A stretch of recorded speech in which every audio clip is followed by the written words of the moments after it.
Ladies and gentlemen, the world is ending. I repeat, the world is ending. We have fires burning up homes in California.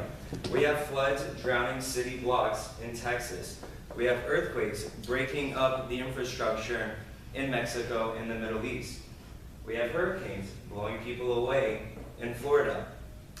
All these natural disasters are happening one after another at an astronomical rate.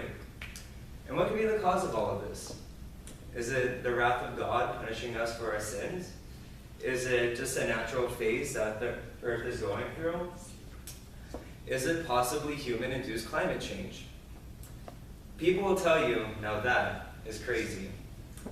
But is it crazy? Is it crazy to think that human activity could affect the environment in such a catastrophic way? I mean, we've been dumping tens of trillions of tons of agricultural waste into our farmlands. We have been dumping 5 trillion pounds of garbage into our oceans, as reported by National Geographic in 2015. Every gallon of gas in our cars emits 24 pounds of greenhouse gas emissions, including carbon dioxide. That's 23 trillion pounds of these greenhouse gas emissions that we have been emitting into the earth every year. Yeah, we've heard of taking care of the environment before. Why should we care now? Well, because the events that scientists have been warning us about for decades are happening right now. Summers are longer, winters are colder, our infrastructure is falling apart, ice caps are melting, and species are going extinct. The events that we have been warned about for decades are happening right now. And what are we doing about it right this very second? For example, the United States. What is the United States doing to combat climate change? This is what we're doing. This man right here, you know I have it? No. This man right here, thank you though. This is Scott Pruitt, the current administrator of the Environmental Protection Agency. He was nominated by our current president and then confirmed by the United States Senate on February 17, 2017. Let's go through Scott Pruitt's past to see what makes him qualified to be the leader of environmentally conscious regulation. Scott Pruitt was appointed as Attorney General of Oklahoma in 2010. As Attorney General, he was opposed against issues such as abortion rights, same-sex marriage, the Affordable Care Act, and environmental regulation. He's a self-described leading advocate against the EPA's activist agenda. And when Scott Pruitt was running for Attorney General of Oklahoma, he received contributions from the fossil fuel industries, from companies such as Devon Energy of Oklahoma. And with that being the people who contribute to his campaign, is it a surprise that he was leading against the Environmental Protection Agency? He is now the head of that agency, the same agency that he brought to court over 14 times regarding environmental regulation. And currently, within the past couple months, Scott Pruitt announced his agency's decision to withdraw from the Clean Power Plan, which was a President Obama era regulation against emitting greenhouse gas emissions. But guess what? This isn't the only example of how the United States is leading the way to the impending doom of the environment. No, there are other examples.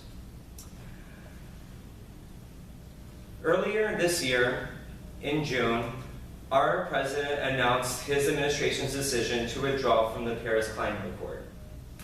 And he did this unless the nations involved could re-engage on terms more favorable to the United States.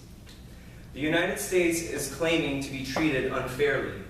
The wealthiest nation in the world is claiming to be treated unfairly. Now, what is the Paris Climate Accord? The Paris Climate Accord was established on December 12, 2015, where 196 nations including the United States, convened to talk about issues such as greenhouse gas emissions and the inevitable rise of global temperatures throughout the world. And this just seems like something that could be out of a movie. You have world leaders convening, coming together to help fight an evil that their countries helped create. It is truly picturesque, but our administration did not see it that way. And why didn't they see it that way? One story that gets thrown around a lot is that we needed to save our jobs.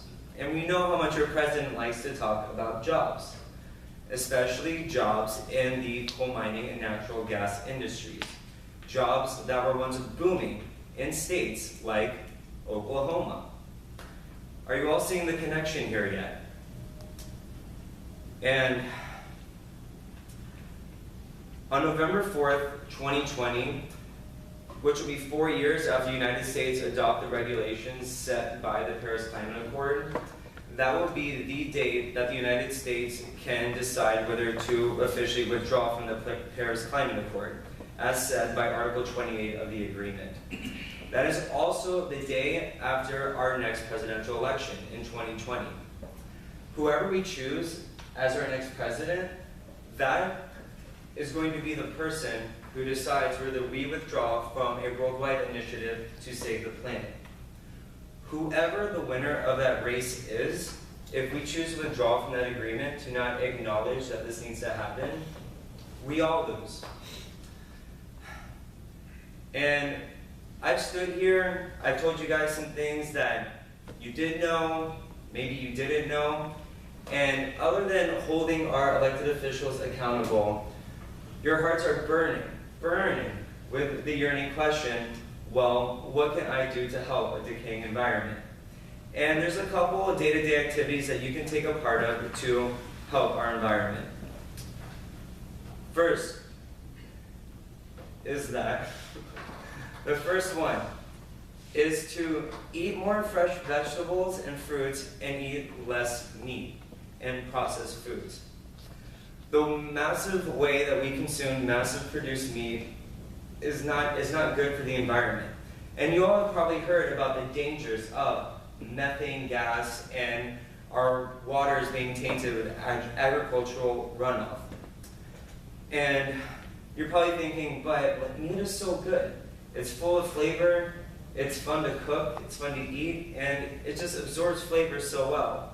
But if our meat can absorb things like black pepper and garlic and a barbecue glaze, things that are good, well, it can also probably absorb bacteria while it's sitting in its own feces. It can probably absorb the hormones and antibiotics that are being injected into it. Think about it. Another thing that we can consider doing is changing the way that we commute. We have to start adopting more public transportation. Each of us needs to stop being by ourselves in a car, getting back and forth between the places that we need to go. We need to change the way we commute.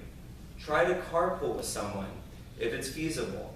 Try to ride a bike to work, or maybe ride a bike for cardio instead of driving to a gym to get on a treadmill. These are just a couple things that... No? Okay, my apologies. Back to what I was saying. So we need to start changing the way that we commute. And maybe even start thinking about, once it becomes economically feasible, try buying an electric car. They're expensive, but once it becomes economically feasible, give it a shot. But the first thing that we all need to start doing is becoming conscious of the decisions that we make day to day. With every decision we make, we need to think, how is this affecting our environment? Every piece of trash that you throw away, it doesn't just disappear, it has to go somewhere. Every time you're walking by and you see a piece of plasticware on the floor, it's going to go somewhere. And until we start changing the way that we are thinking about the environment, we're going to keep paying these hefty costs, sometimes literally. The billions of dollars we put into fixing our infrastructure and humanitarian aid of people who have been affected by these crises. We've been literally paying a price for it, and it's only going to get more expensive. Thank you.